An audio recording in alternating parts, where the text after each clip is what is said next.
Hello, good evening, and welcome back to another episode of Minds on Guard, where we're learning how to guard our minds against all of the manipulations and attacks that we come under today here in the 21st century.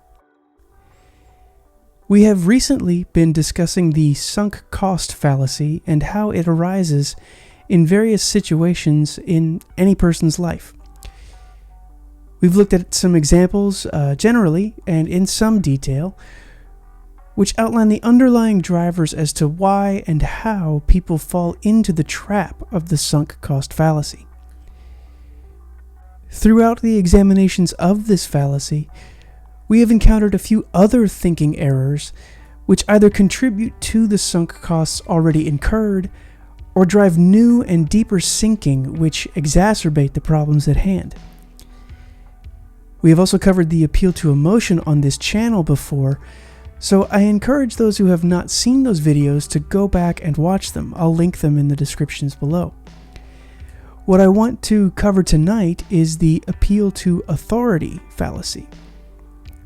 Now, this is something that we have mentioned in many videos, but I've never truly dug into with respect to all of the ways that we might make this thinking error.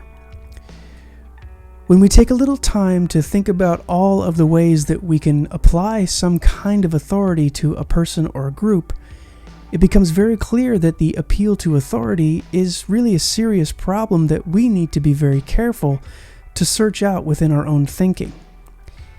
This appeal can be, and very often is, driven by some other emotional appeal, and we'll dig into the kinds of emotions that are working on our thought processes shortly.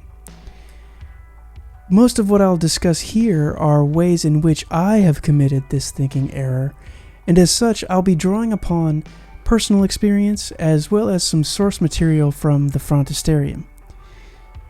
What I want to emphasize here is that if we do not take our thoughts captive and get serious about how and why we fall into the errors that we do, we are at major risk of being manipulated by both the material world and the metaphysical or spiritual sides of reality. That is our purpose here at Minds on Guard, to be aware of and protect ourselves against attacks from harmful, controlling entities and behaviors, however and wherever they may originate and act on our thinking. In addition to that, we need to examine our own thinking and emotional reactions so that we do not cause harm to those we love. The more we operate in error, the more we spread damage through the environments in which we live and move. We need to ask ourselves, what kinds of manipulations am I allowing into my thought processes? Am I generating or furthering any of the same kinds of manipulations through my own thoughts and behaviors? And if so, why am I doing any of this, and what sorts of ends is all of this serving? In other words, how am I benefiting from those things? Even harmful behavior has a kind of benefit to the one doing the harm.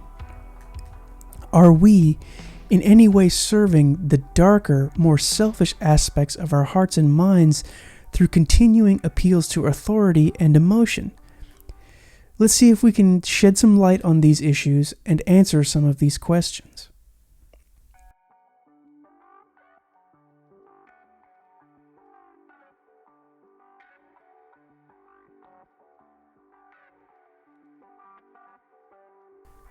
So, how should we explain or define the appeal to authority fallacy? Reading from the frontisterium, appeal to authority is a fallacy that is also ubiquitous. It occurs when one depends upon an expert rather than the reasons for the position and therefore the why of the position. It follows the form, expert A says B is true, therefore B is true. Dr. X says Y is safe and effective, and we say, great, sign me up.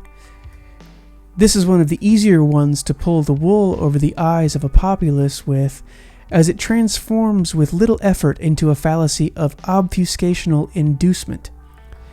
If this happens, then a dangerous advantage is given into the hands of those who want their way without being able to back that way with the truth. In today's world, we are inundated with the concept of the experts.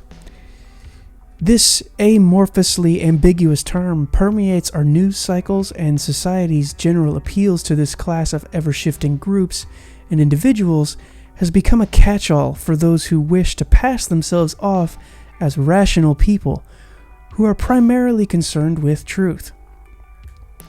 In recent decades, there has been an ever-growing shift towards a consolidation of knowledge and the vesting of authority to disperse or withhold that knowledge into a smaller and smaller group of people. The governing bodies of academia, medicine, and science, along with the various fields which come under the scope and fall into a sort of Venn diagram where these areas of life overlap, have been given extraordinary amounts of power to direct and decree what is true and acceptable with respect to how we think about and understand the world around us. This centralization of authority has created a world where any line of logic or effort of discerning truth that falls outside of the approved boundaries of the policies and approved conventions from the governing bodies is seen as an affront to their power. Those who gatekeep and guard the narratives come after any heterodoxical ideas or expressions of reason with the full force of a modern-day military campaign. The major difference lies in how these attacks are carried out. Much like modern geopolitics, the damage to those who dissent from the authority is dealt out through various modes of sanctions, removal of tenure, discreditation and defamation, and all manner of smear and slander, such that the dissenting voices and ways of thinking are crushed under the weight of public opinion that has been controlled and manipulated by the authorities in power. The ways in which the appeal to authority perpetuate today are sinister and varied. What's more is that due to the very real outcomes that are easily seen when individuals or groups come under the attack of the orthodoxy, a kind of Stockholm syndrome develops in society where the psychological damage that occurs by simply knowing about the potential life-altering outcomes from going against the approved narratives virtually ensures compliance where the majority would rather fall in line rather than risk having their lives upended. This becomes complete and the full spectrum dominance of a population is fulfilled when the people are the ones who carry out the punishments through public outrage. Those in power can stay protected from negative outcomes through exerting their authority, creating a positive feedback loop where the insulation from accountability is guaranteed by the authority that has been vested in these groups by the people who continue to turn to them for the approved knowledge needed to navigate life.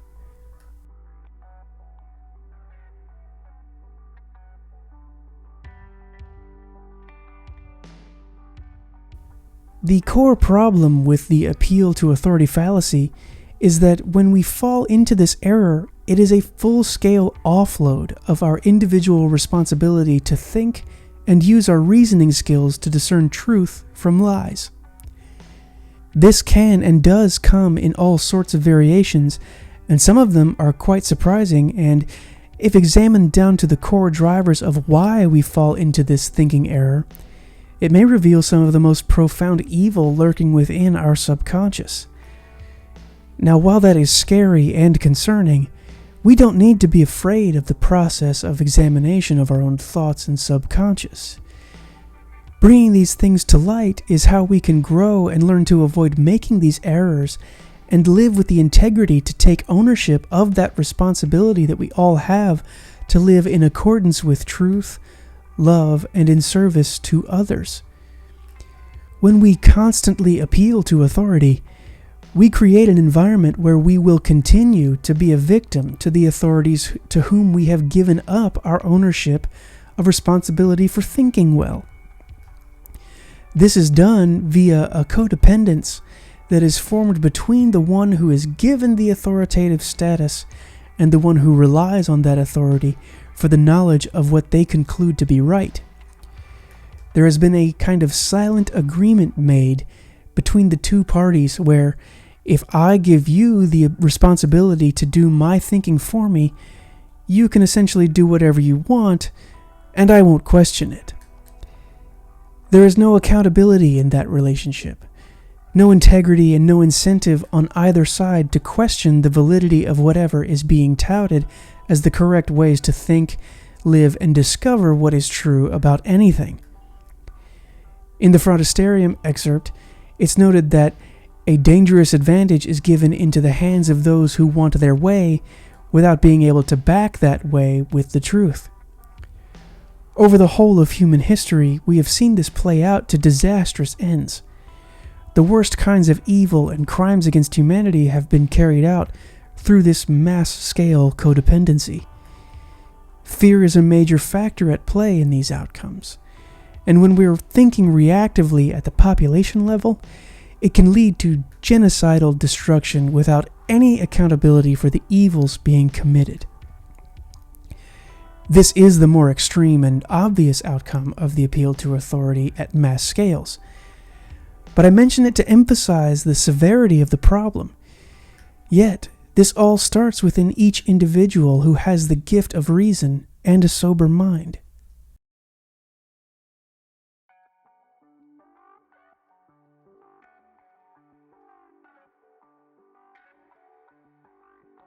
While the appeal to authority fallacy is more often observed at a macro level and through the relationships of institutions and the people over whom they hold power, there is one more area that we need to touch on before we dig deeper into how we can guard our minds from the perpetuation of damage that is done by this thinking error. We need to look at our own inner psychological condition and the parts of us that push and pull towards various thinking patterns. When we live reactively, without the sober self-examination that is required to root ourselves in objective truth, we are in great danger of giving the advantage that we've been speaking about over to the more irrational and unhealthy aspects of our subconscious. Everyone has a part of them that is known as the ego. Now, this part is where all of our defenses from perceived attack are born, and when it's not harmonized with the truth and reasoned ways of thinking, it can drive us into some of the darkest and most destructive behaviors, all brought out by a kind of appeal to its own authority, it being our ego. This is difficult for many people to understand, and it's taken me many years of daily work to begin to wrap my mind around what goes on deep within my subconscious. Essentially, when we're being ruled and driven by or from our ego, we have allowed that same kind of codependent relationship discussed before within ourselves, where we give the responsibility to think well over to our ego, and in return, we allow our ego to do whatever it wants and we won't question it. It's easy to see that when this is allowed to run in a person's life for many years, that it can result in some very serious harm to relationships and stability in anyone who suffers from this issue. Restructuring who people are, mischaracterizations, and all kinds of negative outcomes can occur. I'm sure that we can all think of people who live this way, and I would encourage everyone watching to look deep within themselves to find areas where that we do this in our own lives every day. In many cultures and some belief systems, we're told that we need to undergo a kind of ego death, where the more irrational parts of our psyche are destroyed. The problem with this is that it removes our responsibility to properly deal with what has created those problems in the first place. You cannot destroy your ego. That would mean that you have destroyed a part of you and what makes you who you are. Now, that is not our goal here at Minds on Guard. What you can do is that you can harmonize your ego. Now, this changes the game a bit. We need to accept that our ego was formed through fears and emotions, likely as a protection mechanism against what was once a very real danger to our mental and physical well-being. When we can do this, we can begin to take back the responsibility of ownership over our thoughts and come to reason calmly and truly rationally about the world. This effort will go a long way towards not creating authorities out of entities either internal or external who seek dominating control rather than the truth.